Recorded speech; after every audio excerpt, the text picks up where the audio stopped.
Good afternoon Rajiv. Good afternoon Lakshmi. शाबाश, आ जाओ बच्चे।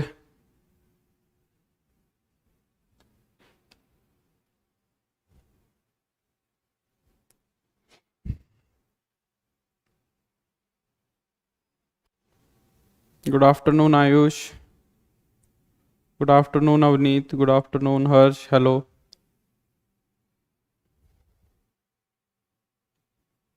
Rohit hello.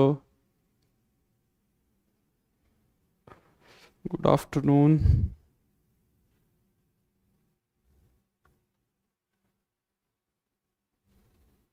Hello Sudesh. Sunny good afternoon. Shubham, सभी को good afternoon. Suraj good afternoon. Kishore good afternoon. Hello Nishant.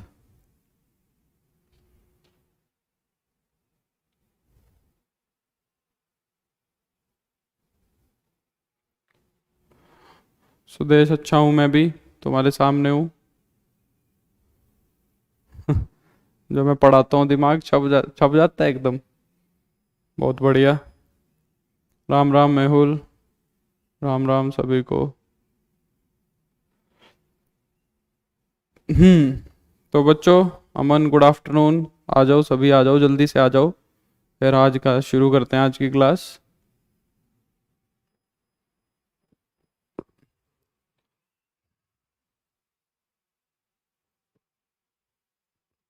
Good afternoon Abhyanand. Good afternoon.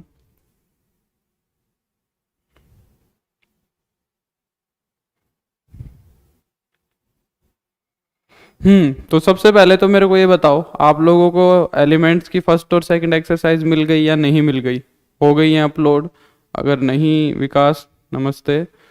अगर नहीं अब मिली हैं तो बताओ, मेरी तरफ से अपलोड हो गई हैं वेब आपकी ऐप पर लाइव है दोनों। आयुष, मिल गई हैं तो उनको सोल्व कर लो जल्दी से, ठीक है।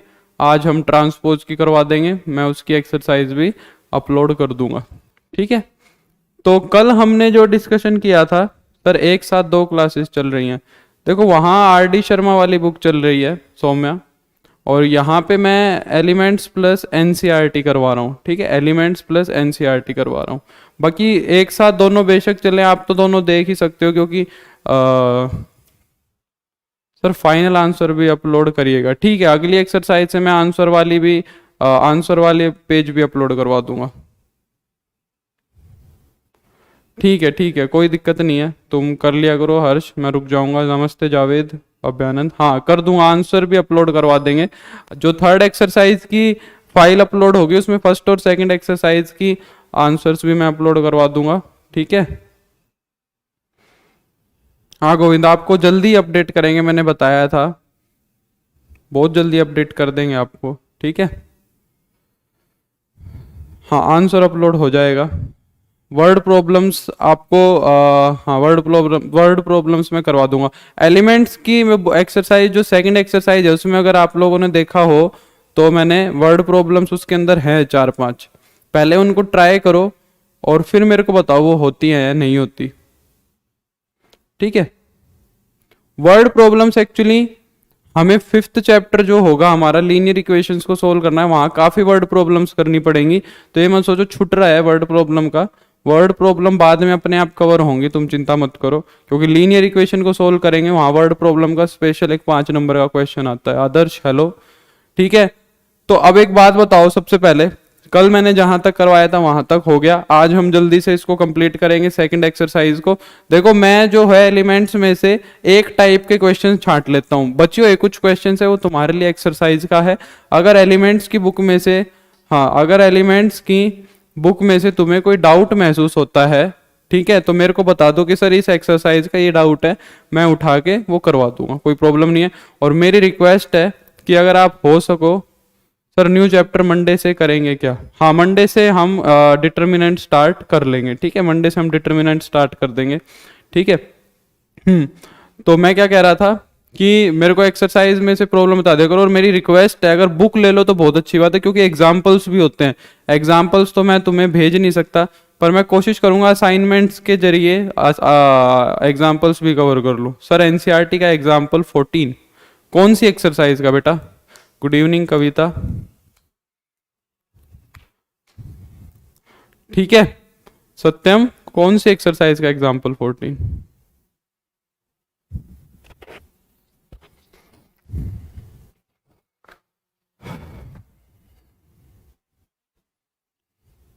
आज ये चैप्टर एंड हो जाएगी। आज चैप्टर एंड नहीं हो पाएगा क्योंकि अभी ट्रांसपोज और बचता है, ट्रांसपोज और देखना है हमें। एग्जाम्पल नंबर 14 कौन सा है? एग्जाम्पल 14 कोई बात नहीं, जब तक एलिमेंट्स की बुक अरेंज नहीं हो पा रही है मैं तुम्हें सारी प्रॉब्लम्स अरेंज करवा दूंगा थ्रू असाइनमेंट्स और एक्सरसाइज। ठीक है, कोई दिक्कत नहीं है। एग्जाम्पल 14 यही है कि जिसमें ए बी और बी ए को बराबर नहीं शो करना, कॉम्यूटेटिविटी नहीं शो करनी।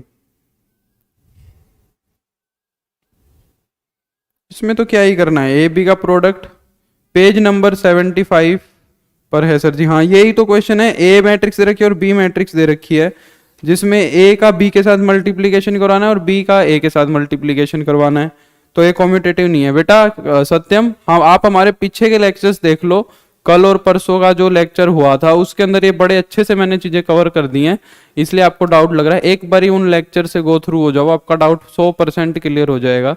3.2 का बोल रहा है सुदेश, हाँ वही वही 3.2 का ही 14th है, वो आराम से कवर हो जाएगा। ठीक है, ये कर लेना तुम। एक बार जिसने मेरा लेक्चर नहीं देखा है उसको हो सकता है प्रॉब्लम आ रही हो, अगर एक बार ही फर्स्ट और सेकंड लेक्चर देख लोगे तो कोई प्रॉब्लम नहीं आएगी। चलो अब टाइम वेस्ट नहीं करते हैं, जल्दी से एलिमेंट्स की एक्सरसाइज हम कवर कर लेते हैं। सर आंसर सही नहीं लग रहा है बुक का। आंसर क्या है उसमें, ये दिखाना है कि ए बी का प्रोडक्ट और बी ए का प्रोडक्ट बराबर नहीं है। एनसीईआरटी के आंसर गलत थोड़ी ना हो सकते हैं भाई। चलो मैं डिस्कस कर लेता हूं एक बार, 1 मिनट लगेगी, कर लेते हैं, कोई बात नहीं।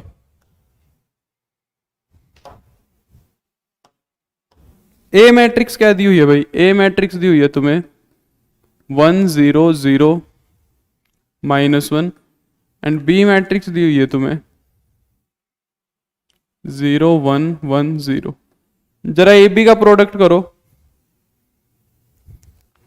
ए इंटू में बी का प्रोडक्ट करो 1 0 0 -1 और बी का प्रोडक्ट करो 0 1 1 0। क्या आएगा?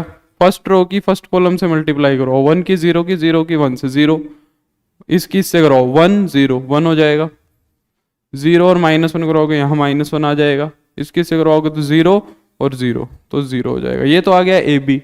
ठीक है, बी ए सेकंड का सेकंड बोल रहे हैं, देखते हैं चलो वो भी। बी मैट्रिक्स 0 1 1 0 और ए मैट्रिक्स क्या बोल रहा है 1 0 0 -1। ठीक है, चलो 0 0 0 -1 1 और भाई 0। तो देखो कहाँ आ रहे हैं ए बी और बी ए, ए बी और बी ए तो बिल्कुल भी बराबर नहीं आ रहे, एकदम आसान सा है। जो इसके निकल रहे हैं वही मेरे निकल रहे हैं। ठीक है, तो दोनों सेम ही है, दोनों का आंसर सेम ही आ रहा है। ठीक है,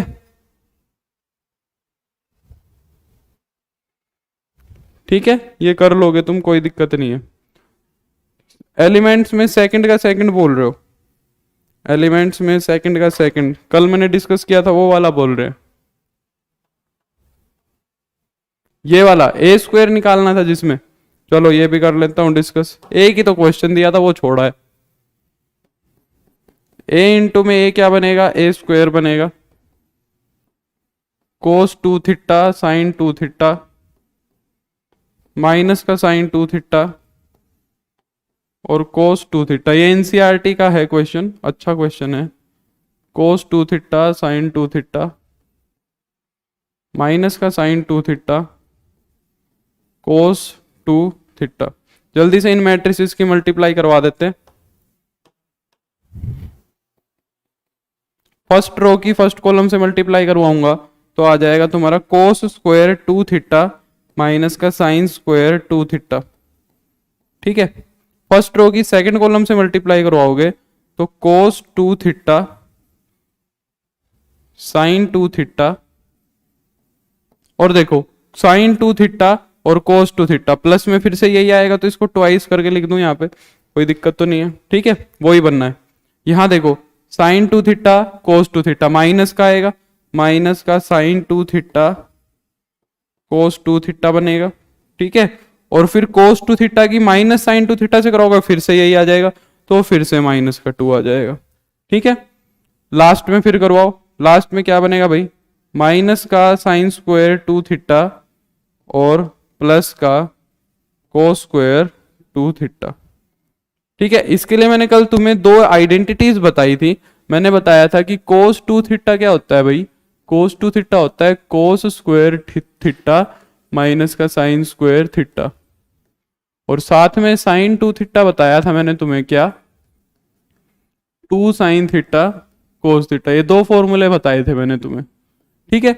तो फॉर्मूले क्या कह रहे थे कि भाई अगर इस फॉर्मूले में एल आर एच एस में थीटा है तो कन्वर्ट किस में हो जाता है, 2 थीटा में। मतलब ये इधर से देखो तो एंगल हाफ हो रहे हैं और इधर से देखो तो एंगल डबल हो रहे हैं, ठीक है।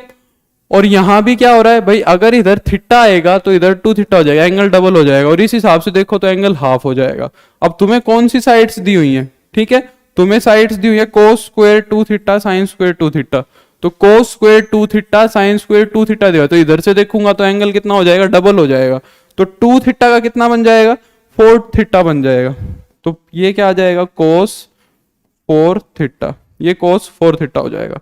ये देखो sine 2 sine theta cos theta, यहाँ पे ऑलरेडी 2 थीटा दिया हुआ है, 2 कोस 2 थीटा साइन 2 थीटा, तो फिर एंगल डबल होगा। तो साइन 2 थीटा की जगह इसमें क्या बनेगा, साइन 4 थीटा बनेगा। सिमिलरली ये क्या बनेगा, माइनस का साइन 4 थीटा, माइनस साइन आ जाएगा। ये क्या है, कोस स्क्वायर 2 थीटा माइनस का साइन स्क्वायर 2 थीटा, जो पहला एंगल दिया हुआ है वही तो है, ये वही बन रहा है, पहला एलिमेंट जो है वही बन रहा है। तो ये भी क्या बन जाएगा, कोस 4 थीटा ही बन जाएगा। बस ये आंसर हो जाएगा, ठीक है, आसान है, कोई दिक्कत नहीं है। प्रॉब्लम थी हमने कर ली डिस्कस। चलो अब मेरे को चलने दो आगे, थोड़ा सा हमें सिलेबस भी करना है। मैं पर्टिकुलर डे भी फिक्स कर लूंगा कि उस दिन सिर्फ हम डाउट्स कर लेंगे, ठीक है। एक वीक में हम एक दिन ऐसा फिक्स कर लेंगे जिस दिन हम डाउट्स लेंगे, बस पूरे वीक के, पीछे के पूरे वीक के एक दिन सिर्फ डाउट कर लेंगे, ऐसा भी कर लेंगे, कोई दिक्कत नहीं है, ठीक है, क्योंकि डाउट्स क्लियर होने बहुत जरूरी है। चलो 8th क्वेश्चन देखते हैं, ठीक है। क्या कह रहा है कि भाई ए मैट्रिक्स दी हुई है, बहुत आसान क्वेश्चन है, जल्दी से खत्म करेंगे इस एक्सरसाइज को, 2-4 क्वेश्चन बच रहे हैं बस, 1 2 2 1। क्या कह रहा है, एफ एक्स दिया हुआ है तुम्हें, एफ एक्स दिया हुआ है तुम्हें, क्या एफ एक्स बोल रहा है तुम्हें एक्स स्क्वायर माइनस का 2x माइनस का 3। तो एफ ऑफ ए कैलकुलेट करो, प्रूव करवा रहा है कि एफ ऑफ ए कितना आएगा, 0 आएगा, मतलब F of A find out करना है।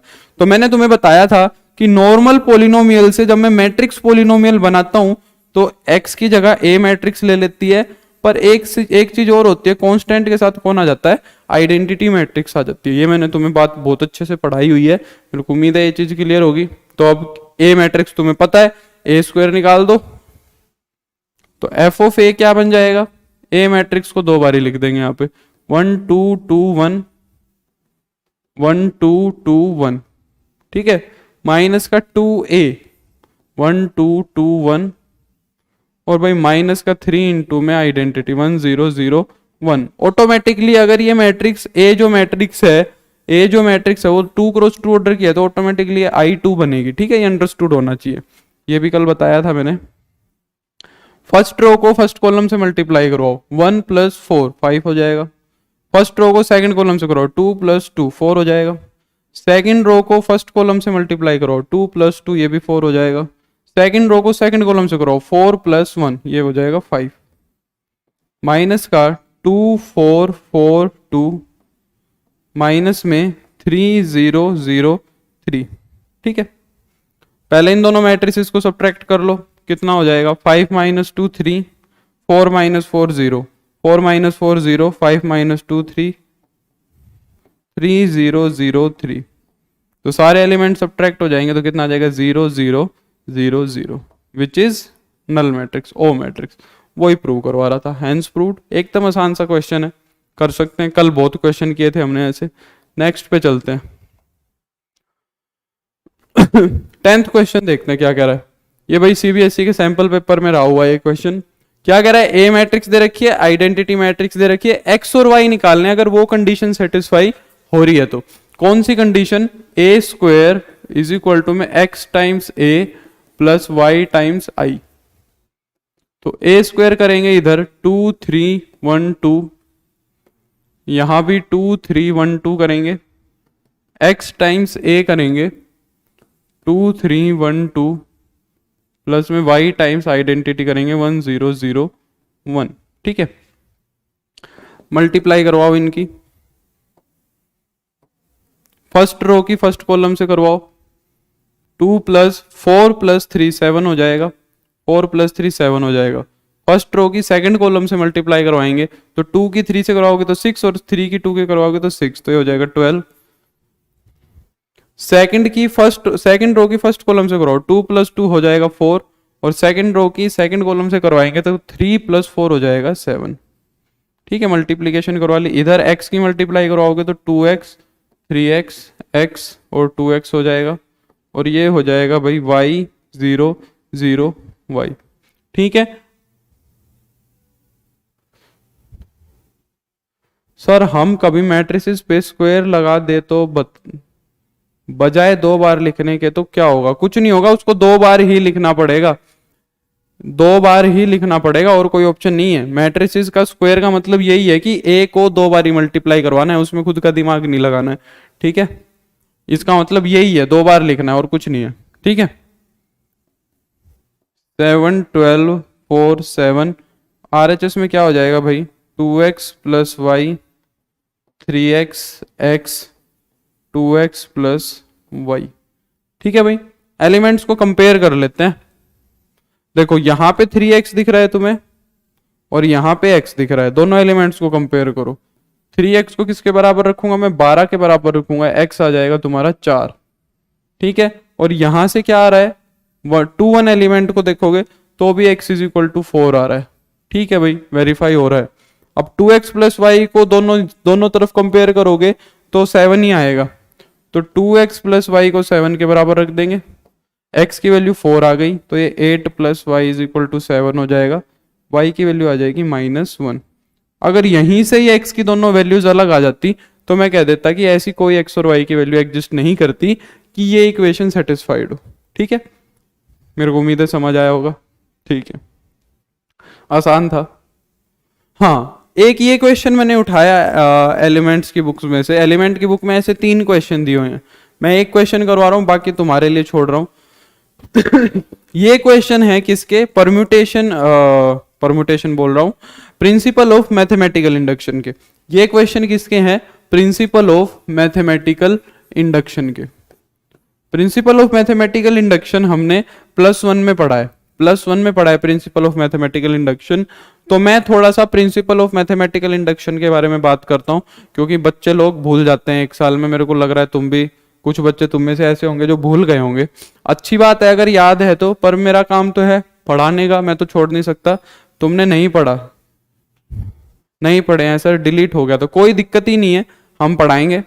प्रिंसिपल ऑफ मैथमेटिकल इंडक्शन में समझाता हूँ क्या होता है। ठीक है, क्या होता है, क्यों यूज करते हैं, पहले उसकी बात करते हैं। हेलो अभिषेक, ठीक है, पहले उसकी बात करते हैं फिर इस क्वेश्चन पे आते हैं। ठीक है, तो पहले PMI देखते हैं क्या होता है, principle of mathematical induction. Principle of mathematical induction, बेटा ध्यान से पढ़ना, जो भूल गया या जो पहली बार पढ़ रहा है समझने की कोशिश करना, आसानी से समझ आ जाएगा, बस थोड़ा सा गौर करना। हेलो रितेश, जो भूल गया उसको हम याद दिलवा देंगे, पर समझो एक बारी ना, समझो, याद बड़े आसानी से आ जाएगा। ठीक है, अब देखो मेरे को एक बात बताओ कि भाई मान लो मैं तुमसे कहूं कि कोई रिजल्ट है, कोई भी रिजल्ट है, उसको तुम सारे के सारे नेचुरल नंबर के लिए प्रूव करके दिखाओ। कोई भी, मान लो मैं तुमको एक एग्जांपल दे दूं, जैसे कि मान लो 3n, बस इतना लिख दिया। ठीक है, मैंने लिख दिया 3n, या फिर चलो और थोड़ा सा एकदम आसान सा एग्जांपल ले लेता हूं, 2n + 2, मैंने ये लिख दिया। मैंने कह दिया कि ये 2n + 2, रितेश हेलो भाई हेलो। ठीक है, मैं कह रहा हूं कि मैंने 2n + 2 लिख दिया। अब मैं कह रहा हूं कि ये रॉकी गुड आफ्टरनून, मैंने कह रहा हूं कि तुमने ये नंबर लिख दिया 2n+2, ठीक है। अब मैं कह रहा हूं कि 2n+2 को तुम प्रूव करो कि भाई ये इवन होगा हमेशा। ये क्या होगा? इवन होगा हमेशा। इवन क्या होता है? जो 2 से डिवाइड हो जाता है, डिवाइडेड बाई 2। बेटा ध्यान से समझने की कोशिश करना। तो मैं तुमसे कहूं कि सबके सब नेचुरल नंबर्स के लिए इसको प्रूव करो, सबके सब नेचुरल नंबर्स के लिए इसको प्रूव करो। अब तुम क्या करोगे? 1 पुट करो। नेचुरल नंबर क्या होते हैं भाई? n इज इक्वल टू 1 2 3 4 5 6, ये चलता रहता है, कभी रुकते तो है नहीं। नेचुरल नंबर्स इनफाइनाइट होते हैं, ठीक है। तो तुम देखोगे 1 पुट करके, 1 पुट करूंगा तो ये 4 बन जाएगा, वो इवन होता है। 2 पुट करूंगा तो ये 6 बन जाएगा, वो भी इवन होता है। 3 पुट करूंगा तो ये 8 बन जाएगा, वो भी इवन होता है। 4 पुट करूंगा तो ये 10 बन जाएगा, वो भी इवन होता है। तो मैं कहूंगा कि ये सारे के सारे नेचुरल नंबर्स के लिए करो। तो तुमको इनफाइनाइट वैल्यूज थोड़ी ना पुट करने बैठोगे, वो चीज तो पॉसिबल ही नहीं है। इनफाइनाइट वैल्यूज को पुट करना तो पॉसिबल ही नहीं है। तो फिर क्या करें? ये रिजल्ट तो मेरे को प्रूव करना है सब नेचुरल नंबर्स के लिए, सब नेचुरल नंबर्स के लिए मेरे को ये प्रूव करना है, और इनफाइनाइट वैल्यूज में रख भी नहीं सकता। तो फिर क्या तरीका? उसका तरीका ये आया, प्रिंसिपल ऑफ मैथमेटिकल इंडक्शन। जब किसी रिजल्ट को, किसी आइडेंटिटी को मुझे प्रूव करना होता है कि भाई वो सारे के सारे नेचुरल नंबर के लिए सेटिस्फाई करेगी, तो मैं किसका यूज करता हूं? मैं यूज करता हूं प्रिंसिपल ऑफ मैथमेटिकल इंडक्शन का, पीएमआई का। किस लिए यूज करते हैं? एक बार फिर से रिपीट करता हूं। भाई कोई रिजल्ट है, उस रिजल्ट को अगर सारे के सारे नेचुरल नंबर्स के लिए प्रूव करना है, तो इनफाइनाइट वैल्यूज को मैं चेक तो कर नहीं सकता एक एक करके, मेरी तो पूरी जिंदगी निकल जाएगी, पर वो चेक नहीं हो पाएगा। पर वो काम मेरे को कौन करके देगा? प्रिंसिपल ऑफ मैथमेटिकल इंडक्शन, ठीक है। तो देखो करेगा कैसे। अब बात आती है कि भाई करेगा कैसे principle of mathematical induction.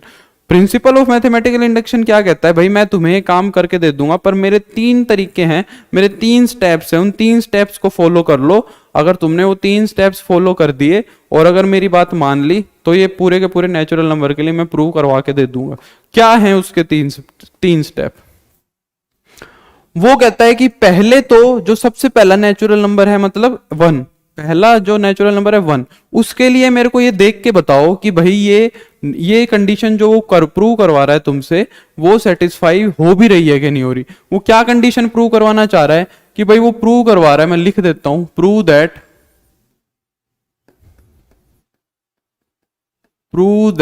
2n+2 is even. Even बोल लो या डिवाइडेड बाई 2 बोल लो, बात बराबर है। Divided by 2 for all natural numbers,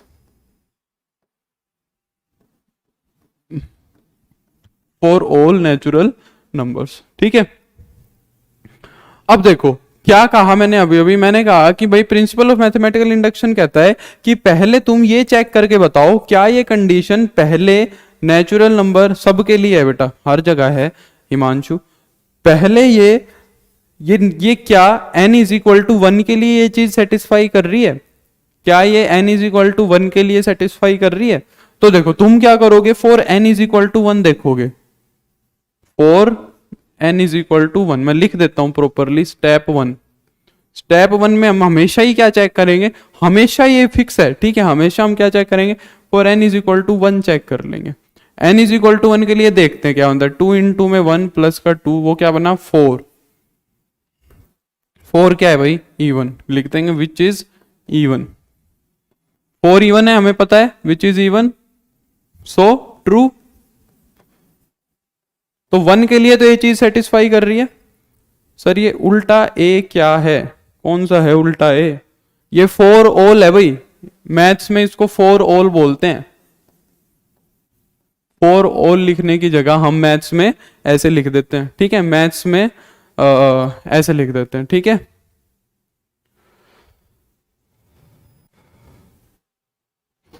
ठीक है, तो 4 ऑल है ये, ठीक है। हाँ, तो 1 के लिए मैंने देखा कि ये चीज भाई सेटिस्फाई कर रही है। 1 के लिए ये चीज क्या कर रही है? सेटिस्फाई कर रही है, ठीक है। अब बात करते हैं सेकंड स्टेप की। बस पहला स्टेप इतना ही था। दूसरे स्टेप में तुमसे क्या कहेगा? स्टेप 2 में ये तुमसे कहेगा कि भाई तुम किसी भी एक नेचुरल नंबर के लिए इसको मान लो कि ये कंडीशन सेटिस्फाई करेगी। किसी भी एक नेचुरल नंबर के लिए मान लो कि ये चीज सेटिस्फाई करेगी। तो मैंने मान लिया कि for N is equal to K कोई नेचुरल नंबर है, के कोई नेचुरल नंबर है जो जिसके लिए कंडीशन सेटिस्फाई करा। मैंने कह दिया for N is equal to K let result holds. मैंने कह दिया कि भाई जो रिजल्ट वो प्रूव करवा रहा है वो N is equal to K कोई नेचुरल नंबर है, कुछ भी हो सकता है, के मेरे को नहीं पता, 100, 500, 1000, 111, 112 कुछ भी हो सकता है, ठीक है, वो कुछ भी हो सकता है, ठीक है।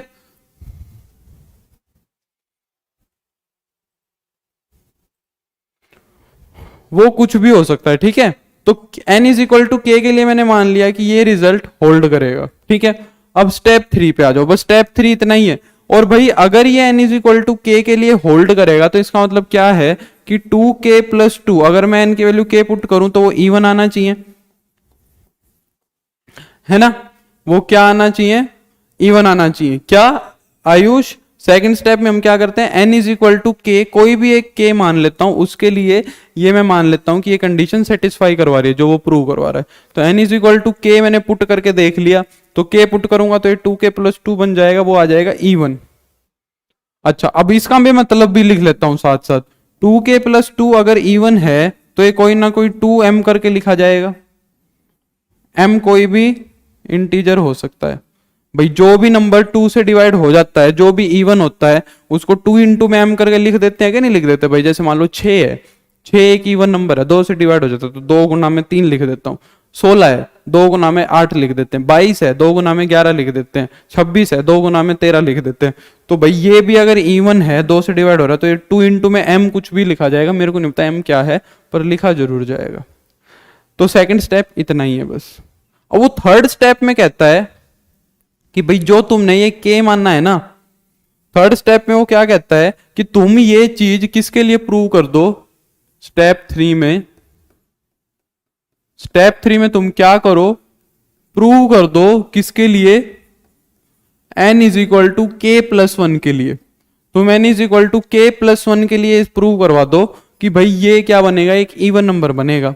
तो तुम क्या करोगे, अब k प्लस 1 रख के देखोगे, तो 2 इंटू में n की जगह k प्लस 1 रखा मैंने और प्लस का 2, ये बनेगा n की जगह अगर k प्लस 1 रखूंगा, ठीक है।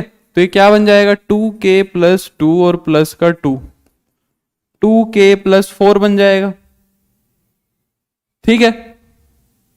अच्छा चलो और इसको थोड़ा सा आसान बनाते हैं। जो 2k प्लस 2 है वो तुम पीछे निकाल चुके हो, 2k प्लस 2 जो है वो तुम पीछे निकाल चुके हो, कितना आया है 2m, रख दूं वहां पे, यहां रख देता हूं, ये क्या बन गया 2m और प्लस का 2, ठीक है। और 2 कॉमन आ गया तो ये m प्लस 1 बन गया, m प्लस 1 बन गया। अब देखो इसका मतलब अगर मैंने k प्लस 1 पुट किया तो भी एक 2 का मल्टीपल ही आ रहा है, तो भी एक 2 का मल्टीपल ही आ रहा है, ठीक है। और इसका मतलब क्या हो गया कि हेंस रिजल्ट होल्ड कर गया किसके लिए, hence result holds for n is equal to में k प्लस 1। रिजल्ट किसके लिए होल्ड कर जाएगा, n is equal to k plus 1 के लिए। तो देखो मैंने किया क्या, मैंने पहले n इज इक्वल टू 1 के लिए देखा कि भाई सही है कि नहीं है, ठीक है। फिर मैंने मान लिया कि n is equal to k के लिए ये चीज सेटिस्फाई करेगी, उसको देख लिया, उसका यूज कर लिया मैंने, यहां पे ये बना k के लिए अगर मान लिया तो। फिर मैंने क्या किया, उसको n is equal to k plus 1 के लिए सेटिस्फाई करवा के दिखा दिया, देखो करवा के दिखा दिया, यूज मैंने बीच में n is equal to k वाले का भी कर लिया, ठीक है। तो ये सेटिस्फाई हो गया। तो इसका मतलब तुमने, अब ये कह रहा है कि अगर तुमने ऐसा कर दिया तो ये सारे के सारे नेचुरल नंबर के लिए प्रूव हो गया। अब बात आती है कैसे हो गया, देखो ऐसे हो गया, 1 के लिए चेक कर दिया, 1 के लिए तो तुमने खुद से कर दिया। अब ये मान लो k कोई भी नेचुरल नंबर था, मान लो k2 हुआ, k2 हुआ तो तुमने 3 के लिए कर दिया, यहाँ पे k3 हुआ तो तुमने 4 के लिए कर दिया, k5 हुआ तो तुमने 6 के लिए कर दिया, k7 हुआ तो तुमने 8 के लिए कर दिया। तो क्या सारे के सारे नेचुरल नंबर कवर नहीं हो गए, क्या सारे के सारे नेचुरल नंबर कवर नहीं हो गए, क्योंकि k तो कोई भी नेचुरल नंबर माना था तुमने रैंडम, और उसके जस्ट अगले वाले के लिए तुमने प्रूव कर दिया। तो ये सारे के सारे नेचुरल नंबर के लिए प्रूव हो गया। तो हम यहाँ पे क्या लिख देंगे, hence 2n plus 2 is even for all natural numbers.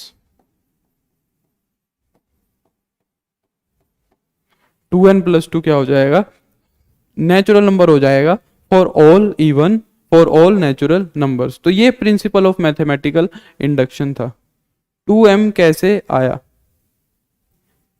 अरे भाई 2k+2 अगर इवन नेचुरल नंबर है तो ये कुछ ना कुछ 2 का मल्टीपल आएगा ना। तो 2 का मल्टीपल लिखने के लिए मैंने 2 इंटू में m लिख दिया, वो मल्टीपल m अभी तो बता रहा था। जैसे 6 को तुम क्या लिख देते हो, 2 × 3, 8 को क्या लिख देते हो, 2 × 4, 8 को क्या लिख देते हैं, 2 × 4। तो हर इवन नंबर 2 का मल्टीपल नहीं लिखा जा रहा है। यहाँ पे m का काम 3 कर रहा है, यहाँ पे m का काम 4 कर रहा है, तो यहाँ भी कुछ ना कुछ तो m आएगा। ठीक है, तो ऐसे किया, ये प्रिंसिपल ऑफ मैथमेटिकल इंडक्शन था। अब ये क्वेश्चन है, ये क्वेश्चन देखना है। देखो क्या कह रहा है कि भाई ए मैट्रिक्स ये दे रखी है, ए मैट्रिक्स ये दे रखी है और ए की वैल्यू 1 नहीं हो सकती है। जो ए है ये 1 नहीं हो सकता, चलो ठीक है मान लिया। ठीक है, एक मैट्रिक्स ए दे रखी है, हाँ हर्ष हो जाएगी रिपीट, एक बारी सब्र रख, ये वाली चीज देख। ठीक है, ए की वैल्यू ये दे दी और फिर क्या कह रहा है कि प्रूव दैट ए की पावर n, प्रूव दैट ए की पावर n ये बनना चाहिए फॉर ऑल n। देखो ये आ गई ना, for all n, for all n belongs to natural number, मतलब फॉर ऑल नेचुरल नंबर, ये चीज तुम्हें प्रूव करनी है। अब सारे के सारे नेचुरल नंबर के लिए कौन चीज प्रूव करके देती है, सारे के सारे नेचुरल नंबर के लिए क्या चीज प्रूव करके देती है, प्रिंसिपल ऑफ मैथमेटिकल इंडक्शन करके देती है। ठीक है, क्या करके देती है, प्रिंसिपल ऑफ मैथमेटिकल इंडक्शन करके देती है। चलो अब सॉल्यूशन देखते हैं, सेम वैसे ही करना है जैसे हमने पीछे किया। सबसे पहले हम किसके लिए करेंगे, फॉर n = 1 के लिए करेंगे। स्टेप 1 में फॉर n = 1, जहां जहां पे n दिख रहा है वहां वहां पे क्या रख दो, 1 रख दो, जैसे पीछे किया था हमने। तो a की पावर 1 बन जाएगी, मतलब a आ जाएगी क्या, अगर 1 रखोगे तो ये तो आ जाएगा a, वो क्या बन जाएगा b इंटू में a-1 अपॉन में a-1, 0 और 1। यहाँ पे a-1 से a-1 कैंसिल हो गया, ये बन गया क्या, ab0 1। क्या ये बात सही है, क्या ये बात सही है, बिल्कुल सही है। क्यों, a की वैल्यू यही तो दी हुई थी, देखो a की वैल्यू यही तो दी हुई थी। लिख दूंगा क्या मैं, which is true, which is true. ये बात सही है क्योंकि a यही दी हुई थी। गोविंद बेटा मैंने आगे इंफॉर्मेशन दे दी, अब जब रिस्पॉन्स आएगा तब बता देंगे, ऐसे कैसे बताऊं मैं। कर दिया है अभ्यानंद एक्सरसाइज, हाँ आंसर भी अपलोड कर देंगे आज, आंसर अपलोड हो जाएंगे। फर्स्ट और सेकंड एक्सरसाइज प्लस में थर्ड भी करवा दूंगा मैं पहले ही। ठीक है, तो ये चीज ट्रू हो गई फॉर n = 1 के लिए। ठीक है, फॉर n = 1 के लिए ये चीज ट्रू है, तो मतलब सेटिस्फाइड। अब स्टेप 2 में क्या करते हैं भाई, मान लेते हैं late this result hold, let this result holds for n = k। मैं for n = के लिए मान लेता हूं कि भाई ये रिजल्ट होल्ड कर रहा है। ठीक है, तो अगर ये n = k के लिए ये रिजल्ट होल्ड कर रहा है तो a की पावर k क्या बनना चाहिए भाई, a की पावर k b a की पावर k-1 अपॉन में a-1, 0 1। अगर तुमने ये मानना है कि भाई k के लिए रिजल्ट होल्ड कर रहा है तो मैंने ये चीज सेटिस्फाई होनी चाहिए। इस इक्वेशन का अगर मेरे को जरूरत पड़ी तो मैं आगे यूज कर लूंगा। अब लास्ट स्टेप क्या बच गया कि भाई तुम्हें ये चीज किसके लिए शो करके दिखानी है, k+1 के लिए करके दिखानी है। k+1 के लिए ये चीज कब सेटिस्फाई होएगी, अगर a की पावर तुमने k+1 करी और ये a की पावर k+1 b इंटू में a की पावर k+1 -1 अपॉन में a-1, 0 और 1। अगर ये चीज आ गई, अगर ये चीज तुमने निकाल के दिखा दी तो एक k+1 के लिए भी सेटिस्फाई हो जाएगा और तुम्हारा काम खत्म। ठीक है, तो ये आ गई तुम्हारी a की पावर k। अब जरा a की पावर k+1 करके देखते हैं, a की पावर k+1 करके देखते हैं थर्ड स्टेप में। ये होगा तुम्हारा स्टेप 3।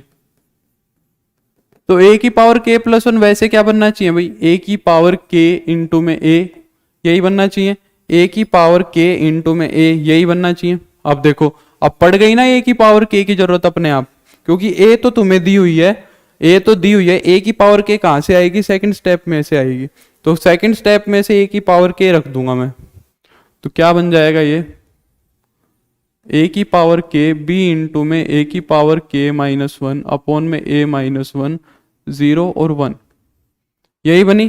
ठीक है, यही थी, बिल्कुल यही थी। और ए मैट्रिक्स तुम्हें क्या दी हुई है भाई, 0 सॉरी ए बी 0 1, मैं देखना चाहता हूं क्या ए की पावर के वो बनेगा क्या। ठीक है, चलो अब इन मैट्रिसेस की मल्टीप्लाई करवा देते हैं, देखते हैं आता है कि नहीं आता भाई। करवाओ मल्टीप्लाई, फर्स्ट रो की फर्स्ट कॉलम से करवाओ, ए की पावर के प्लस 1 और बी इस पूरे सेकंड एलिमेंट की 0 से करवाओगे तो 0, तो ये तो यही बनेगा। फर्स्ट रो की सेकंड कॉलम से करवाओ, ए की पावर के की मल्टीप्लाई बी के साथ हो जाएगी, तो ये बी इंटू में ए की पावर के बन जाएगा, और इस पूरे एलिमेंट की मल्टीप्लाई 1 से हो जाएगी, प्लस में बी इंटू में ए की पावर के माइनस 1 अपॉन में ए माइनस 1 बन जाएगा। सेकंड एलिमेंट ये आ गया। सेकंड रो की फर्स्ट कॉलम से कराओ, 0 की ए से 0, 1 की 0 से 0 तो 0। सेकंड रो की सेकंड कॉलम से करवाओ, तो 0 की बी से करवाओगे तो 0 और 1 की 1 से करवाओगे तो 1। ठीक है, इस एलिमेंट को सोल्व करने की जरूरत है, बाकी सारों में तो सही आ रहा है। A11 एक बार और, A11 में क्या है भाई, फर्स्ट रो को फर्स्ट कॉलम से मल्टीप्लाई करवाना है। ए की पावर के को जब ए से करवाओगे, ए की पावर के को जब ए से करवाओगे तो ए की पावर के प्लस 1 ही तो बनेगा। क्लास बार बार रुक रही है क्या, सबको समस्या आ रही है क्या, क्लास बार बार रुक रही है क्या?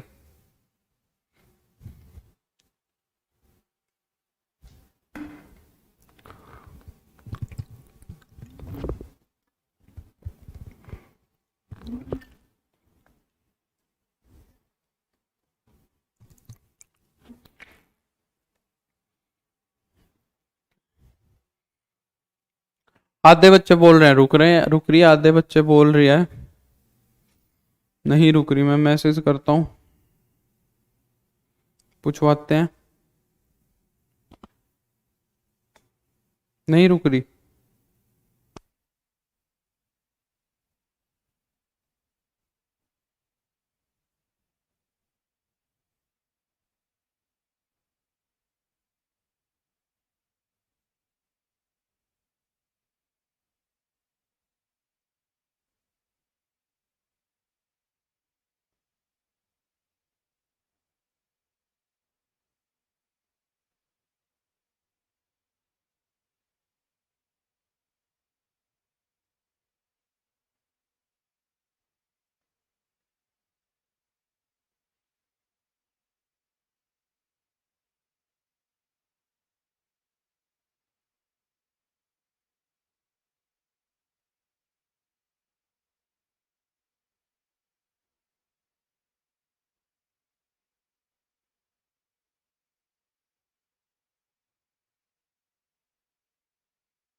मैंने बोल दिया है, वो चेक कर रहे हैं। ठीक है, वैसे वो बोल रहे हैं कि ज्यादा प्रॉब्लम तो नहीं लग रही है मेरे को, पर फिर भी वो देख लेंगे। ठीक है, मैंने बोल दिया। चलो, तो ये एलिमेंट सोल्व करना बचता है, इसको सोल्व कर लेते हैं। तो a की पावर k प्लस 1, यहां क्या सोल्व कर सकते हैं, यहाँ एलसीएम ले सकते हैं बस, तो a माइनस 1 एलसीएम आ जाएगा। a माइनस 1 की मल्टीप्लाई इससे करवाओगे, a माइनस 1 की मल्टीप्लाई किससे हो जाएगी, b इंटू में a की पावर k से, और प्लस में b इंटू में a की पावर k माइनस 1, ऐसे ही रहेगा, 0 और 1। ठीक है बेटा, इसको सोल्व करते हैं आगे। तो a की power k plus 1 as it is, यहां पे देखो इनकी मल्टीप्लाई करवा ले, b a की पावर k की a से करवाओगे तो ये b इंटू में a की पावर k प्लस 1 नहीं हो जाएगा, a की पावर k इंटू में a क्या बना देंगे, a की पावर k प्लस 1। सुनिधि नमस्ते। फिर 1 की भी करवाओ, माइनस में b a की पावर k। ठीक है, अब अंदर इसकी करवा दो b की, ये क्या बना देगा, b a की पावर k और माइनस का b, और अपॉन में चल रहा है तुम्हारा a माइनस 1, 0 और 1। सिंपल मल्टीप्लीकेशन करवाई है ऊपर, और कुछ नहीं किया है। तो a की power k plus 1 B into में ए की पावर के से बी इंटू में ए की पावर के कैंसिल हो जाएगी, ठीक है। बी कॉमन आ जाएगा, बी कॉमन लूंगा तो ये बन जाएगा ए की पावर के plus one minus one upon में ए माइनस वन, जीरो और वन। देखो क्या यही प्रूव करना था, ए की पावर के प्लस वन ये ही चाहिए था। देखो यही आ रहा है, ठीक है, यही आ रहा है जो ए की पावर।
इनकी वैल्यू जब मैंने वन पुट करके देखी तो ये ए बना, और यहां पे जब ये सोल्व करके देखा तो ए बी जीरो वन बन गया। तो ये ही तो ए मैट्रिक्स दी हुई थी, ये तो दिया हुआ है, वो तो सच हो गई। तो ए की मैट्रिक्स यही दी हुई है विच इज ट्रू। तो पहला स्टेप कंप्लीट हो गया। दूसरे स्टेप में डाउट करने की कोई चीज है ही नहीं। दूसरे स्टेप में तो मेरे को खुद से सपोज करना है, कंसिडरेशन करनी है। मैं मान लूंगा कि भाई ये n इज इक्वल टू के के लिए सेटिस्फाई कर रहा है। उसमें तो बस तुम्हें कुछ कंफ्यूजन रखना ही नहीं है सेकंड स्टेप में। सेकंड स्टेप में तो जहां n की वैल्यू, जहां n दिख रहा है वहां k रख दो और उसको कंसिडर कर लो। मैंने क्या कह दिया कि let this result holds for n is equal to K, मैंने मान लिया अपनी तरफ से। तो अगर ये चीज मान ली तो ए n की जगह क्या रख दो भाई, k रख दो जहां जहां n दिख रहा है। तो मैंने a की पावर k मान ली, इसको मैंने कंसिडर कर लिया। इसकी अगर मेरे को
कि ये चीज तुम्हारी क्लियर हो जाएगी, ठीक है। तो एक बारी कभी कभी जो जिस पोर्शन में तुम्हें थोड़ा सा डाउट लगे एक बारी देख लिया करो, ठीक है। चलो आगे चलते हैं। फ्रेश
इस मैट्रिक्स का ऑर्डर है 2 क्रॉस 3 का। अब वो कह रहा है कि भाई इस मैट्रिक्स का ट्रांस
ठीक है।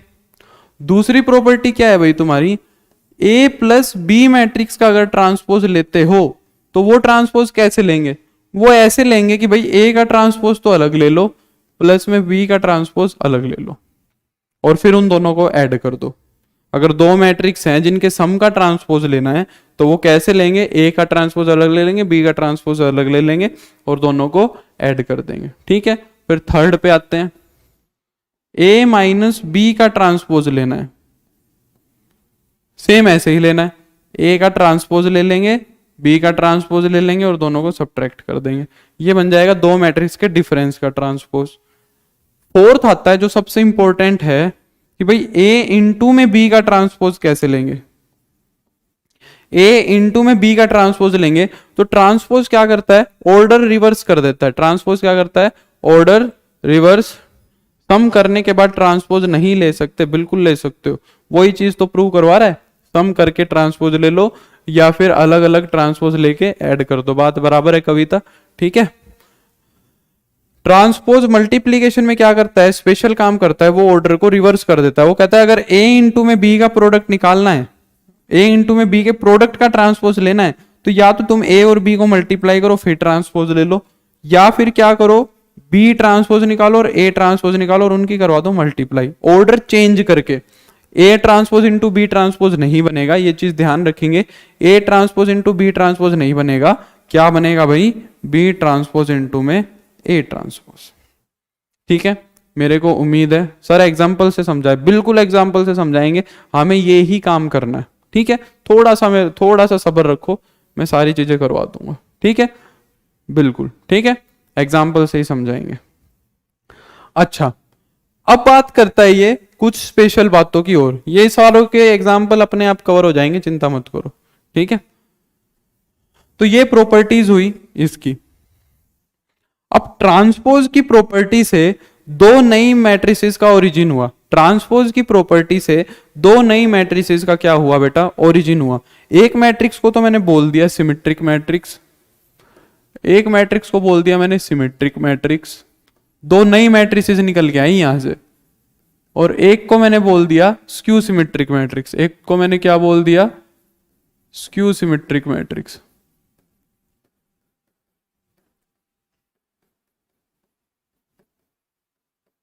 ठीक है, एक को तो बोल दिया सिमेट्रिक मैट्रिक्स और एक को बोल दिया मैंने स्क्यू सिमेट्रिक मैट्रिक्स।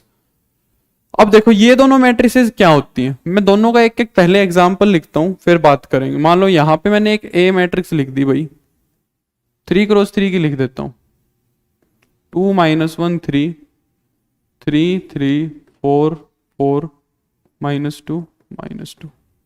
और यहां पे भी मैं एक मैट्रिक्स लिख देता हूं ए 0 0 0 2 -2 3 -3 2 -2।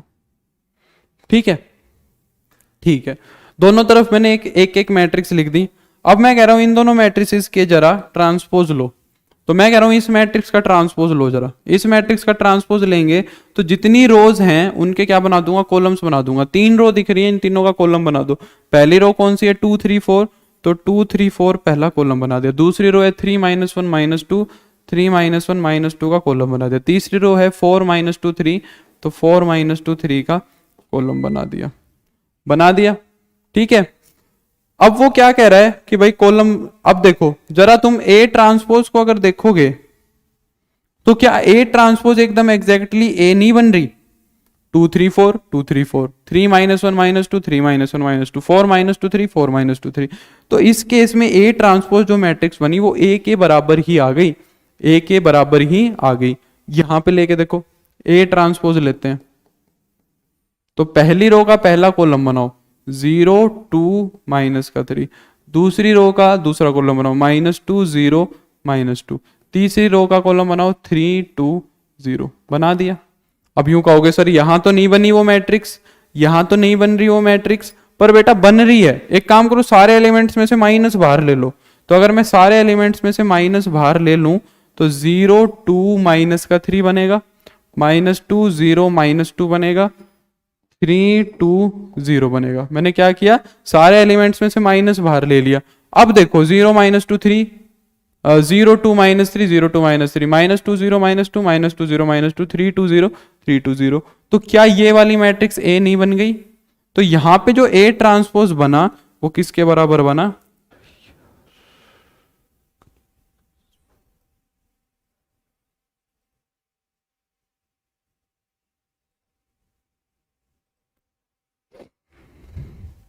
अभी आ रहा है? पोज हो गया था आयुष, अभी भी अभी है क्लियर सभी को? वीडियो आ रहा है? वॉइस आ रही है? वीडियो पोज हो गया था क्या?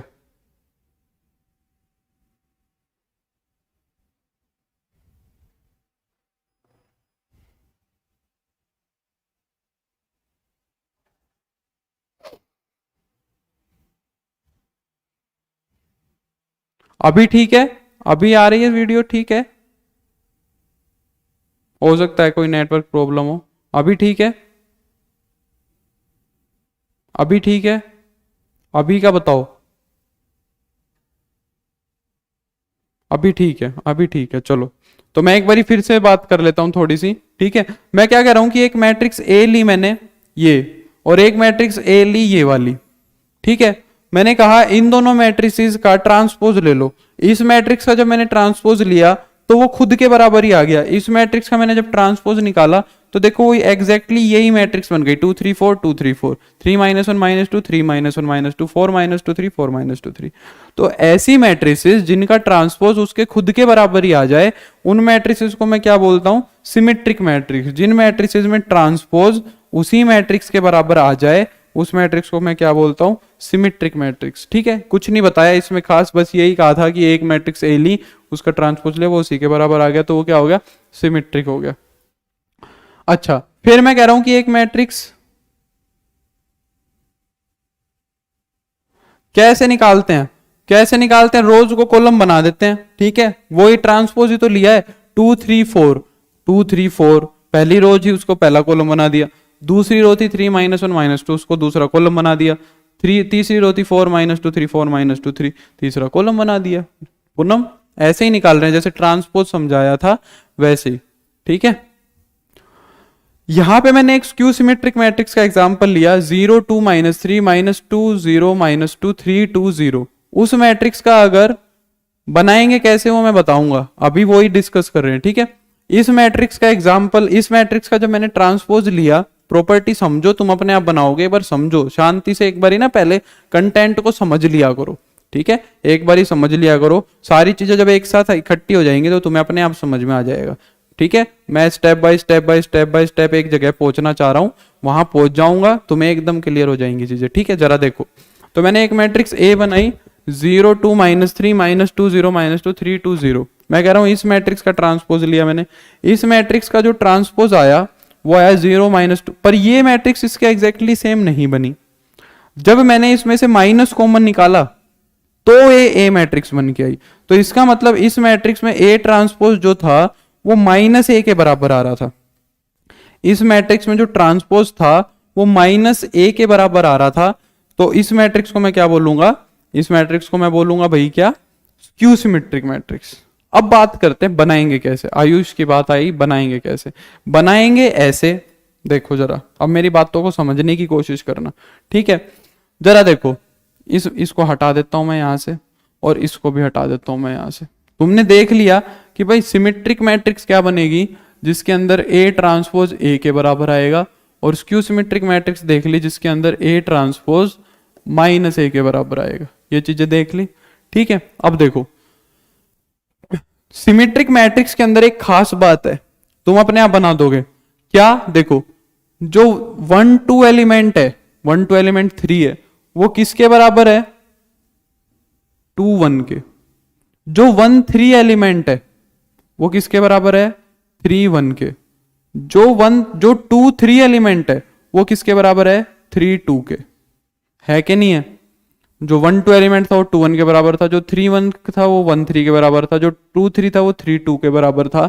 तो सिमेट्रिक मैट्रिसेस में हमेशा ए आई जे किसके बराबर रहता है? ए जे आई के। डायगोनल एलिमेंट का कोई चक्कर नहीं, डायगोनल एलिमेंट जो मन करे वो लिखो, डायगोनल एलिमेंट जो मन करे वो लिखो, पर एक चीज का ध्यान रखो कि 1 2 एलिमेंट 2 1 के बराबर लिखो, 1 3 एलिमेंट 3 1 के बराबर लिखो, 2 3 एलिमेंट 3 2 के बराबर लिखो, ठीक है। तो ए आई जे हमेशा ए जे आई के बराबर होना चाहिए for all I J symmetric matrix के अंदर। बोलो ये बात समझ में आई कि नहीं आई। और अगर डायगोनल मैट्रिक्स की मैं बात करूं तो ए आई आई तो भाई ए आई आई के बराबर होगा ही भाई, 1 1 1 1 के बराबर होगा, 1 2 2 1 2 के 1 1 1 1 के बराबर होगा, 2 2 2 2 के बराबर होगा और 3 3 3 3 के बराबर होगा, वो तो होगा ही। अगर मैं ये बात लिखूं ए 1 1 इज इक्वल टू ए 1 1 तो ये बात तो सही है, 2 इज इक्वल टू 2 तो है ही, 3 इज इक्वल टू 3 भी है, 4 is equal to 4 2 is equal to 2 2 भी है, 3 3 इज इक्वल टू 3 3 भी है, तो ये कंडीशन सेटिस्फाई हो तो रही है अगर आई और जे बराबर होंगे तो, ठीक है। तो सिमेट्रिक मैट्रिक्स में क्या होगा, ए आई जे इज इक्वल टू ए जे आई होगा। ये बात समझ आई, ठीक है।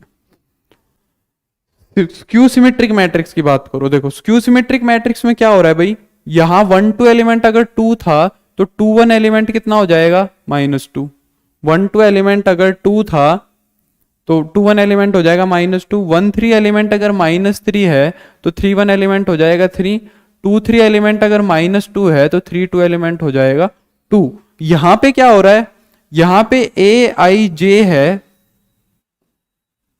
ए आई जे जो है वो माइनस का ए जे आई के बराबर है, 2 था तो -2, -3 है तो 3, -2 है तो 2, तो ए आई जे नहीं किया ये हमने, ए आई जे इज इक्वल टू माइनस का ए जे आई के बराबर हो रहा है, मतलब जो कोरोस्पोंडिंग एलिमेंट्स वो नेगेटिव के बराबर हैं, है कि नहीं है।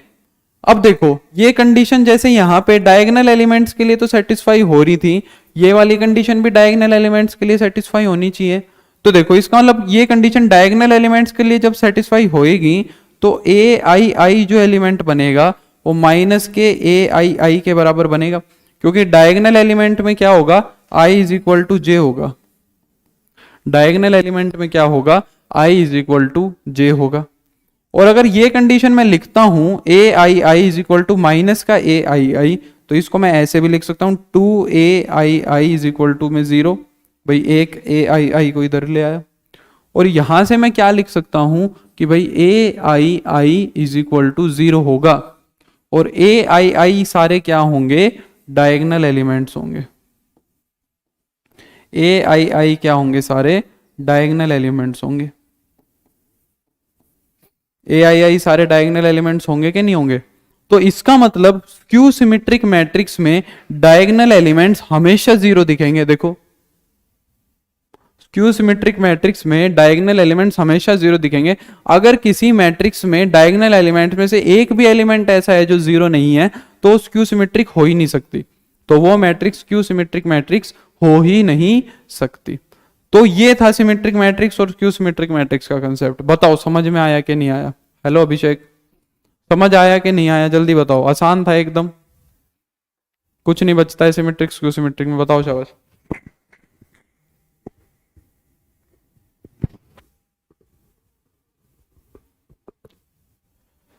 बिल्कुल, सिमेट्रिक और स्क्यू सिमेट्रिक मैट्रिक्स हमेशा स्क्वायर होंगी, सिमेट्रिक और स्क्यू सिमेट्रिक मैट्रिक्स हमेशा स्क्वायर होंगी। क्यों? क्योंकि बेटा ऑर्डर चेंज हो जाएगा ना, अगर रेक्टेंगुलर हुई तो फिर वो बराबर होने का केस तो कभी आ ही नहीं पाएगा। ठीक है, सिमेट्रिक और स्क्यू सिमेट्रिक मैट्रिसेस हमेशा क्या होंगी, स्क्वायर मैट्रिक्स होंगी। ये इंपॉर्टेंट चीज है, अच्छा क्वेश्चन था। ये दोनों मैट्रिसेस हमेशा स्क्वायर ही होंगी। रेक्टेंगुलर मैट्रिक्स ना तो सिमेट्रिक हो सकती ना स्क्यू सिमेट्रिक हो सकती। ब्रीफ एक्सप्लेनेशन स्क्यू सिमेट्रिक, जिस मैट्रिक्स में उसका ट्रांसपोज उसके नेगेटिव के बराबर आता है, वो कैसे बराबर आता है, जब 1 2 एलिमेंट -2 1 के, 1 3 एलिमेंट -3 1 के, 2 3 एलिमेंट -2 3 के बराबर आता है। तो ए आई जे किसके बराबर आ रहा है, माइनस के ए जे आई के बराबर आ रहा है, उसको बोलते हैं स्क्यू सिमेट्रिक। डायगोनल के लिए डायगोनल 0 बन जाता है। ठीक है, तो ये बात थी बेटा सिमेट्रिक और स्क्यू सिमेट्रिक की। अब एक काम करते हैं, थोड़े से क्वेश्चंस करते हैं इस पे बेस्ड हम। ठीक है, थोड़े से ना क्वेश्चन करते हैं, चलो थोड़े से क्वेश्चन करते हैं इस पे बेस्ड, फिर देखते हैं चीजें और क्लियर होंगी तुम्हें। 3.3 करते हैं, एलिमेंट एनसीईआरटी की एक्सरसाइज करते हैं। नहीं, स्क्वायर मैट्रिक्स में होता है सिर्फ डायगोनल एलिमेंट्स। रेक्टेंगुलर मैट्रिक्स के अंदर डायगोनल नहीं बन सकता। देखो एक्सरसाइज करते हैं, जिसके पास एनसीईआरटी की बुक्स है एक्सरसाइज ओपन कर लो। क्या कह रहा है फर्स्ट क्वेश्चन में, एकदम बेसिक सा क्वेश्चन है कि मैट्रिक्स का ट्रांसपोज लेना है, find the transpose of each matrix. इस मैट्रिक्स का ट्रांसपोज लेना है, रोज को कॉलम बना दो। इस मैट्रिक्स का ट्रांसपोज कैसे आएगा, पहली रो का पहला कॉलम बना दो, दूसरी रो का दूसरा कॉलम बना दो, तीसरी रो का तीसरा कॉलम बना दो, खत्म काम। ठीक है, इस मैट्रिक्स का ट्रांसपोज ये हो जाएगा, रोज को कॉलम बना दिया। ठीक है, इस मैट्रिक्स का ट्रांसपोज ले दो, पहली रो को पहला कॉलम बना दो 1 - 1, दूसरी रो को दूसरा कॉलम बना दो 2 3, खत्म काम। ठीक है, इस मैट्रिक्स का ट्रांसपोज ले दो, पहली रो को पहला कॉलम बनाओ -1 5 6, दूसरी रो को दूसरा कॉलम बना दो √3 5 6, तीसरी रो को तीसरा कॉलम बना दो 2 3 -1। ले दिया ट्रांसपोज, एकदम आसान सी चीज थी, बस और कुछ नहीं है। फर्स्ट क्वेश्चन कर लिया बड़े आसानी से।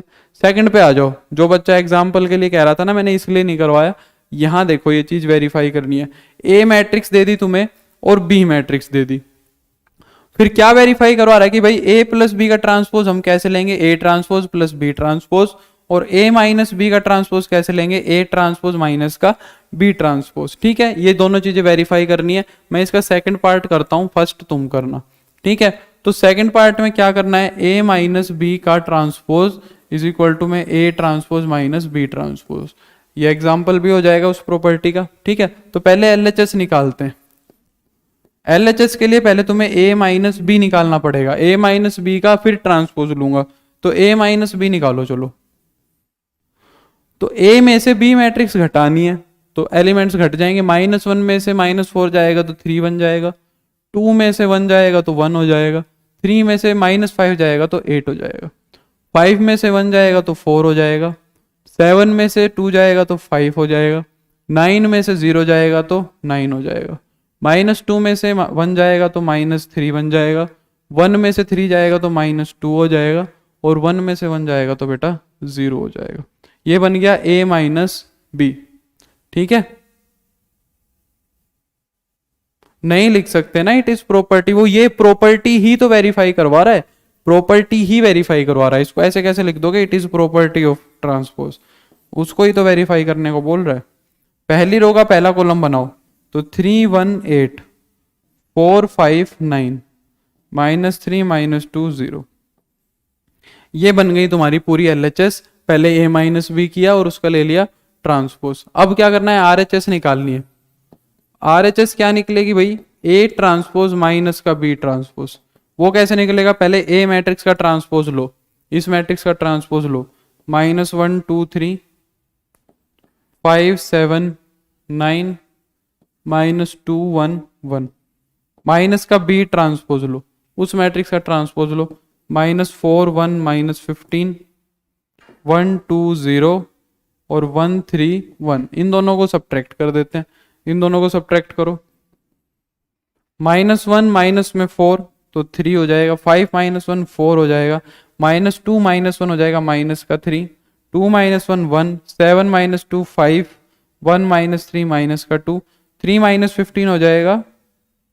ये एलिमेंट गलत क्यों आ रहा है भाई, 5 है यहाँ पे, 15 नहीं है 5 है, ये 5 आएगा, माइनस का 5 है सॉरी। ठीक है, -3 -5 हो जाएगा 8, 9 -0 हो जाएगा 9, 1 -1 हो जाएगा 0।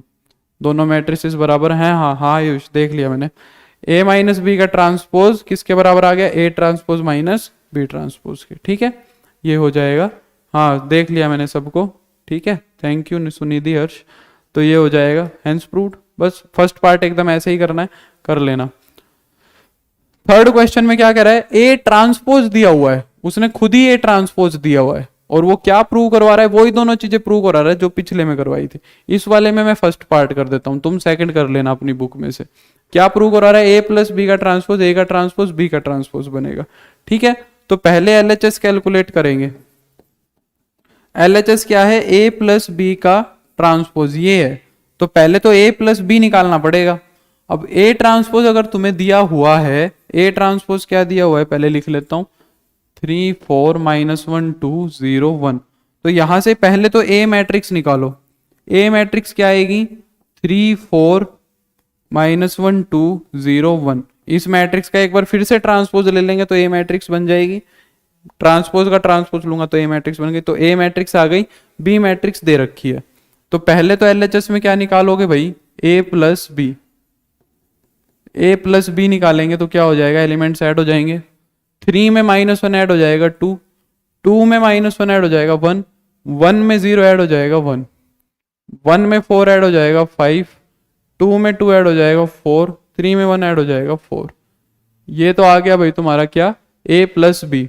इसका ले लो ट्रांसपोज, ए प्लस बी का ट्रांसपोज। ये वो क्या बन जाएगा? 2 1 1 5 4 4। ये आ गया ए प्लस बी का ट्रांसपोज। ठीक है, अब निकालते हैं आरएचएस।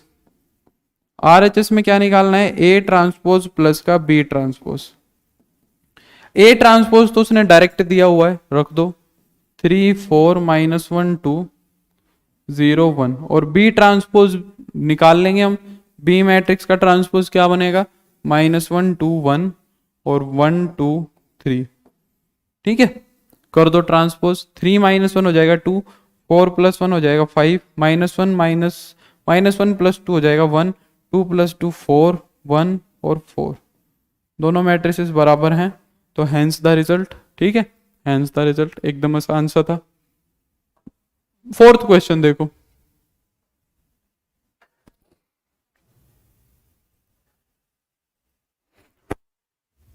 फोर्थ क्वेश्चन में क्या कर रहा है? फिर से ए ट्रांसपोज दिया हुआ है, बी दिया हुआ है। क्या मैट्रिक्स फाइंड आउट करवा रहा है? ए प्लस 2b का ट्रांसपोज। ए प्लस 2b का ट्रांसपोज निकलवा रहा है। तो कैसे निकालेंगे? ए प्लस 2b का ट्रांसपोज। तो देखो, इसको निकालने के दो तरीके हैं, तुम्हें जैसे मन करे वैसे कर लेना।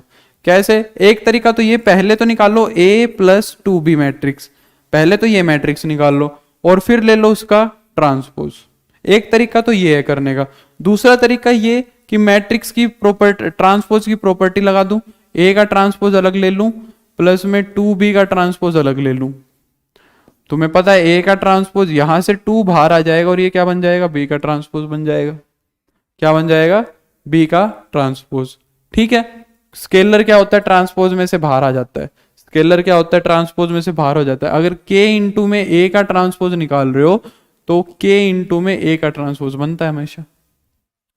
ठीक है, तो चाहे ऐसे कर लो या ऐसे कर लो, जैसे मन करे वैसे कर सकते हैं। दोनों आंसर सेम आएंगे। अब a ट्रांसपोज उसने दिया हुआ है -2 3 1 2 प्लस में 2 इंटू में बी ट्रांसपोज। बी का ट्रांसपोज ले लो -1 0 1 2। ठीक है, तो -2 3 1 2 हो जाएगा प्लस में -2 2 0 4 हो जाएगा। ठीक है, ये हो जाएगा -4 5 1 और 6। ये वाला थोड़ा सा मेरे हिसाब से छोटा मेथड पड़ेगा, तो इससे निकाल लेंगे ये मैट्रिक्स, ये बन जाएगी। अगर तुम्हारा मन करे तो a प्लस 2b कर लेना और फिर उसका ट्रांसपोज ले लेना, वो भी यही आएगा। ठीक है, जैसे करना हो वैसे कर सकते हैं। तो फोर्थ क्वेश्चन भी हो जाएगा। फिफ्थ क्वेश्चन देखो। फिफ्थ क्वेश्चन में जो प्रॉपर्टी कह रहा था, for the matrices A and B verify that. इसमें जो तुम्हारी लास्ट प्रॉपर्टी थी ट्रांसपोज की, वो वेरीफाई करनी है कि ए प्लस बी का ट्रांसपोज किसके बराबर होगा? बी ट्रांसपोज इंटू में ए ट्रांसपोज। दोनों मैट्रिसेस का एग्जैक्टली सेम ऑर्डर है। मैं एक क्वेश्चन करवा देता हूं, कोई भी, दूसरा ऑटोमेटिकली हो जाएगा। कौन सा करवा दूं? सेकंड करवा दूं? ठीक है, तो सेकंड में पहले एलएचएस सोल्व करेंगे। ए इंटू में बी निकालेंगे। ए इंटू में बी करो 0 1 2। बी मैट्रिक्स क्या है? 1 5 7। पहले इनकी मल्टीप्लीकेशन करवाते हैं। ये मैट्रिक्स कितने ऑर्डर की है? 3 क्रॉस 1 की, और ये है 1 क्रॉस 3 की। इनका मल्टीप्लीकेशन कितने ऑर्डर का आएगा? 3 क्रॉस 3 ऑर्डर का आएगा। ठीक है, तो फर्स्ट रो की फर्स्ट कॉलम से मल्टीप्लाई करवाओगे 0, फर्स्ट रो की सेकंड कॉलम से करवाओगे 0, फर्स्ट रो की थर्ड कॉलम से करवाओगे 0। ठीक है, सेकंड रो की फर्स्ट कॉलम से करवाओगे तो 1, सेकंड रो की सेकंड कॉलम से करवाओगे तो 5 और 7। सिमिलरली हो जाएगा 2 10 14। ठीक है, फिर इसका लेना पड़ेगा ट्रांसपोज। तो a इंटू में b का ट्रांसपोज क्या हो जाएगा भाई? इस मैट्रिक्स का ट्रांसपोज लोगे तो 0 0 0 1 5 7 और भाई 2, 10 और 14। ये बन गई तुम्हारी LHS, वो वाली बन गई तुम्हारी LHS। अब निकालनी है RHS। RHS में क्या कैलकुलेट करना पड़ेगा, B ट्रांसपोज इंटू में A ट्रांसपोज। B का ट्रांसपोज लो 157 और A का ट्रांसपोज लूंगा क्या 0, 1, 2। ठीक है, शुक्रिया विकास। इसका इनकी मल्टीप्लीकेशन करवा के देखते हैं क्या आता है। फर्स्ट रो की फर्स्ट कॉलम से मल्टीप्लाई करवाओ 0, फर्स्ट रो की सेकंड कॉलम से 1 और 2, सेकंड रो की फर्स्ट कॉलम से करवाओ 0, 5, 10, थर्ड रो की करवाओ 0, 7 और 14। देखो दोनों मैट्रिसेस सेम है एग्जैक्टली, दोनों मैट्रिसेस सेम है एग्जैक्टली, तो फिर हैंस द रिजल्ट, ये रिजल्ट प्रूव हो गया। ठीक है, तो आसान आसान क्वेश्चन है एकदम, कुछ भी नहीं है इनमें। ठीक है, ये देखो ये भी सेम क्वेश्चन है, दोनों पार्ट्स एकदम सेम है। ए मैट्रिक्स दे रखी है दोनों में ही, एक में करवा रहा है कि ए ट्रांसपोज और ए की मल्टीप्लाई करवाओगे तो आइडेंटिटी बनेगा, और दूसरे में ए ट्रांसपोज इनटू में ए करवाओगे तो भी आइडेंटिटी बनेगा। ठीक है, एक क्वेश्चन कर देता हूं कोई भी, दूसरा पार्ट तुम कर लो। ठीक है, कौन सा करूं, सेकंड कर दूं, सेकंड कर देते हैं। तो ए ट्रांसपोज इनटू में ए करके देखता हूं आइडेंटिटी बन रहा है नहीं। इस मैट्रिक्स का ट्रांसपोज क्या बनेगा, sign alpha cos alpha minus का कोस अल्फा साइन अल्फा, ये तो ट्रांसपोज आ गया। इसकी मल्टीप्लाई ए से करवा दो, क्या हो जाएगा sine alpha cos alpha minus का कोस अल्फा और साइन अल्फा। इनकी मल्टीप्लीकेशन करवा के देखते हैं जरा। ठीक है सर, एलिमेंट्स की बुक का 3.2 में एक क्वेश्चन नहीं हुआ है, बताओ कौन सा नहीं हुआ है, जल्दी शाबाश, 10 मिनट है, जल्दी बता दो। लाओ इसके बाद फिर मैं वही करवा दूंगा। मल्टीप्लीकेशन कराओ मैट्रिसेस की, क्या हो जाएगा साइन स्क्वायर अल्फा प्लस का कोस स्क्वायर अल्फा, यहां हो जाएगा sine alpha cos alpha minus का साइन अल्फा कोस अल्फा। ठीक है, 3.2 का 6th करवा देते हैं, cos alpha sine alpha minus का साइन अल्फा कोस अल्फा आ जाएगा। लास्ट एलिमेंट बनेगा cos square alpha plus sine square alpha. ठीक है, साइन अल्फा कोस अल्फा से sine alpha cos alpha cancel, sine alpha cos alpha से sine alpha cos alpha cancel, sine square alpha plus cos square alpha 1, 0, 0, 1 which is identity. ये हो गया बस, और क्या करवाना है। ठीक है सर, इस चैप्टर से कितने मार्क्स का आता है, पूरी मैट्रिसेस में से 12 नंबर का 13 नंबर का काम आता है। ठीक है, तो ये हो गया आइडेंटिटी। ठीक है, एलिमेंट्स का 6th क्वेश्चन करना है, एलिमेंट का 6th क्वेश्चन करना है। एलिमेंट्स की बुक बेटा एट प्रेजेंट मेरे स्टूडियो में नहीं रखी।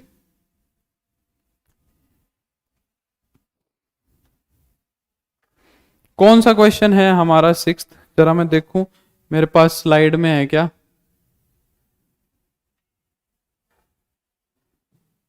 इनमें से है क्या कोई 6th क्वेश्चन, बताना जरा। अवनीत जल्दी बता, इनमें से कोई क्वेश्चन है क्या 6th।